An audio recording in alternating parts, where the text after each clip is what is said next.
मित्रांनो, स्वागत आहे तुमचं आपल्या चॅनलमध्ये.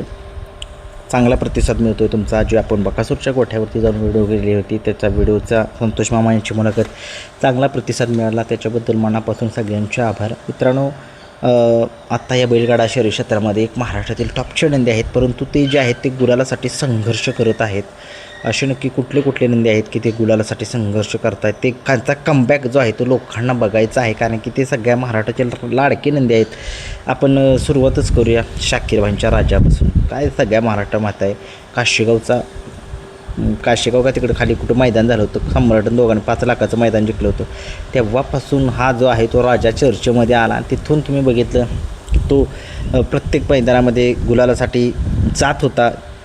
गुलाल जो आहे तो मिळवायचा, परंतु आजचं त्याची 82 लाखाची जी खरेदी का विक्रेती झाली बघा, तिथून तो राजा जो डगमगला, तिथून त्याचा जो आहे तो एक खडतर प्रवास जो आहे तो जीवनाचा चालू झाला. तिथून त्याला मला वाटतं एखादं 2 गुलाल मिळाला असतील, पण त्याला गुलालच मिळत नाही. ते मित्रांनो, नक्की त्याचा संघर्ष लवकर संपावा, तो संपावा, कारण की तो एक महाराष्ट्राचा लाडका नंदी आहे. त्यानेसुद्धा एक चांगली नामांकित मैदानामध्ये चांगल्या मोठमोठ्या गाड्यांचा पराभव केला आहे.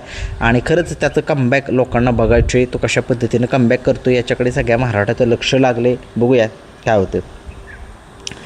तसंच आपण द्वारलीचा हरण्यासुद्धा गुलालासाठी आता संघर्ष होतो आहे. त्याचासुद्धा खूप दिवस झालं. त्याचंसुद्धा तुम्ही बघितलं कमबॅक लोकांना बघायचे. नक्की आता खूप मैदानावरती दिसत नाही, नक्की काय झाले काय माहीत नाही, परंतु त्याचंसुद्धा कमबॅक लोकांना बघायचे. बघूया काय होतं आहे. तसेच सिकंदर 81 जो आहे तो आत्ता सध्या महाराष्ट्रात माहीत आहे, बकासूरसोबतसुद्धा पळाला, परंतु गुलालासाठी त्याचासुद्धा संघर्ष जो आहे तो संपत नाही आहे, कारण की तोसुद्धा एक चांगला नामांकित नंदी आहे. महान भारत केसरीच्या मैदानाचा मानकरी आहे तो, फायनलच्या गुलालाचा. चांगल्या अनांकित खूप अशा मोठ्या मैदानामध्ये तो फायनलचा मानकरी आहे, परंतु तो त्याचा गुलालापासून एक फुलकावणी जाते. नक्कीच फायनलचा गुलाल जो आहे त्याच्या लवकर नशिबी आलेला नाही आहे, खूप दिवस झाले, परंतु तो कमबॅक करेल. तो कमबॅकचा बादशाह आहे सिकंदर 81. बघूया कसं होते काय नाही. तसंच तुम्ही बघितलं आत्ता जो चिमण्या आहे, चिमण्यासुद्धा मैदानापासून खूप दूर आहे. मैदानामध्ये कधी येईल याच्याबद्दल थोडीशी अपडेट आपल्याकडे नाही आहे, परंतु त्याचासुद्धा एक संघर्ष आहे मित्रांनो. तोसुद्धा एक चांगला नामांकित नंदी आहे. खूप त्यानं दिवस मालकाच्या नावासाठी पाळला, परंतु त्याला अचानक थोडासा तो आजारी पडला. आजारपणातून आता तो लवकर बरा होऊ दे देवा, आणि तो मैदानामध्ये लवकर आम्हाला कमबॅक त्याचं बघायचं आहे. आणि कमबॅक असं बघायचं की सगळ्यांना महाराष्ट्राला माहिती आहे की तो चिमण्या कशा पद्धतीनं पळतो, कशा पद्धतीचा त्याचा पळ आहे, आणि तो मैदानामध्ये लवकर दिसावा एवढीच आमची इच्छा आहे महाराष्ट्राची. तसंच आपल्याला मित्रांनो धामनेरचा स्वराज तो एक गुलालासाठी संघर्ष करतो आहे मित्रांनो. त्याचं एक बॅड लक चालू आहे, परंतु लवकरच त्या बॅड लकमधून तो बाहेर यावा, कारण की तो एक महाराष्ट्रातील कोरेगावच्या मैदानाचा 1 नंबरचा हिंद केसरीचा मानकरी आहे. परंतु त्याला काय त्याचं व्यवस्थित तो पळतो आहे, परंतु काय होते त्याचा पहिरा थोडासा फिसकटतो आहे असं मला वाटतं.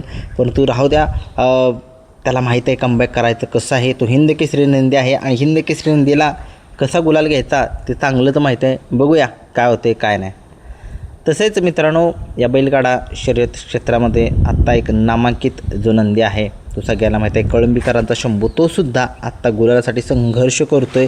तोसुद्धा लवकरच त्याचासुद्धा लवकर जो आहे तो कमबॅक व्हावा, लवकर कमबॅक बघायला मिळावा. कधी बघायला मिळेल बघूया, वेळच ठरवेल आता. तसेच आपण तुम्ही बघितलं ओगलेवाडीकरांचा तेजासुद्धा, तोसुद्धा एक नामांकित नंदी आहे. तोसुद्धा जरा गुलालासाठी संघर्ष करतो आहे. बघूया काय होतं आहे. तसेच मित्रांनो, पिंटू शेट मोडकवाडी यांचा हिंद केसरी कॉकटेलसुद्धा गुलालासाठी संघर्ष करतो आहे. तोसुद्धा लवकर कमबॅक करावा लोकांचा, तोसुद्धा आवडता नंदी आहे. आजच वयापासून माईक पडला खाली, त्याच्यामुळे वारं चालू होतो. त्याच्यामुळे मित्रांनो कसं होतं, खूप चांगला तोसुद्धा नंदी आहे, परंतु बघूया तोसुद्धा एक चांगल्या प्रकारे कमबॅक करेल असं मला वाटते. कमबॅक कधी होईल हे माहीत नाही, मैदानामध्ये दिसत नाही नक्की तो काय झालं आहे त्याला, जरा कमेंट्स बॉक्समध्ये सांगू शकताय. तसेच मित्रांनो, आत्ता एक बैलगाडा शर्यत क्षेत्रामध्ये टॉपचा नंदी आहे, तोसुद्धा गुलालासाठी संघर्ष जो आहे त्याचा चालू आहे. मोरदरीकरांचा हरण्या सगळ्या महाराष्ट्रामध्ये उंच अशा रेटीव बांधला त्याचा, तोसुद्धा आत्ता गुलालासाठी संघर्ष करतो. त्याचासुद्धा कमबॅक जे आहे ते लोकांना बघायचे. तसेच आपल्या सगळ्या महाराष्ट्राला माहिती आहे की तोसुद्धा एक नंदी मानगरकरांचं वादळसुद्धा एक गुलालासाठी आत्ता थोडंसं हुलकावणी मिळते त्याचासुद्धा लवकरात लवकर कमबॅक व्हावा, कारण की तोसुद्धा एक नामांकित नंदी आहे या बैलगाडा शर्यतीमध्ये. गुलालाचा बेताज बादशाह आहे.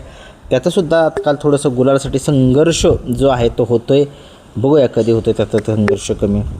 तसेच तुम्ही बघितलं आता एक 4 ते 5 मैदान झालं. चिक्क्याचा सुद्धा गुलालासाठी हुलकावणी होतो. चिक्क्याने सुद्धा कमबॅक करावा असं मला वाटते. फायनलमध्ये तो सुद्धा 2-3 मैदानं झाले 2-4 त्याचा सुद्धा गुलाने हुलकावणी देतो चिक्क्याचा. बघूया त्याचं सुद्धा काय होते. वेगाचा शेवट सर्जा मोठ्या मैदानामध्ये थोडंसं त्याचं काय होते मला काय समजेना, परंतु आपल्या मीडियम छोट्या मैदानामध्ये तो 1 नंबर करतोच. पण मोठं मैदान आले की त्याला गुलाल मिळत नाही, परंतु लवकरात लवकर सर्जासुद्धा गुलाल जो आहे तो लवकरात मिळेल आपल्याला बघायला एका टॉपच्याच पायऱ्यात.